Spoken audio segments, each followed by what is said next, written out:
Panama খাল Atlantic ও প্রশান্ত মহাসাগরের মতো বৃহৎ সাগরকে সংযুক্ত করেছে এই খাল।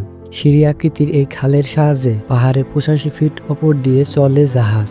19 শতকে ফরাসিদের হাত ধরে শুরু হয় পানামা খাল তৈরির কাজ।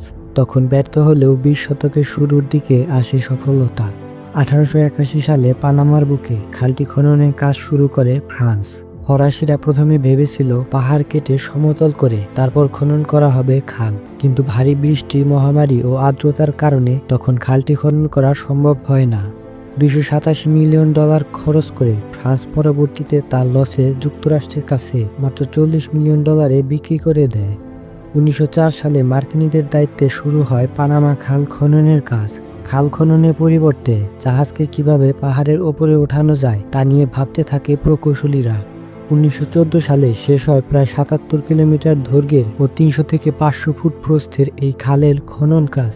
বর্তমান বিশ্বের একমাত্র এলিভেটেড খাল এটি। পানামা খালে জাহাজগুলো প্রবেশ করাতে তৈরি করা হয় কৃত্রিম কিছু জলাশয়। লক্ষিত দরজার মাধ্যমে নিয়ন্ত্রণ করা হয় খালের পানির পরিমাণ।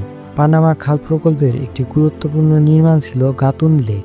লকের মাধ্যমে জাহাজগুলোকে ধাপে ধাপে তোলা হয় সমুদ্রপৃষ্ঠ থেকে 85 ফিট উপরে পাহাড়ের গাতুন হ্রদ পর্যন্ত। প্রতিটি লক চেম্বার 1000 ফুট লম্বা এবং 110 ফুট চওড়া হয়ে থাকে। 65 ফুট চওড়া এবং 82 ফুট উঁচু দুটি করে দরজা থাকে প্রতিটি লকে। ধাতবাকৃতির প্রতিটি দরজার ওজন প্রায় 700 টন। পানামা খালে আনুষ্ঠানিকভাবে প্রথম জাহাজ প্রবেশ করেছিল 1914 সালের 15 আগস্ট। পানামা খালে চলতে জাহাজের প্রস্থ হতে হয় 105 থেকে 160 ফুট। পানামা খাল দিয়ে আটলান্টিক মহাসাগর থেকে প্রশান্ত মহাসাগরে পৌঁছাতে সময় লাগে প্রায় 10 ঘন্টা। পানামা খাল দিয়ে বছরে প্রায় 15,000-এর বেশি জাহাজ চলাচল করে থাকে। প্রতিদিন গড়ে প্রায় 40টি জাহাজ চলাচল করে এই খাল দিয়ে। এই খাল দিয়ে বছরে $3 বিলিয়নেরও বেশি আয় করে থাকে পানামা।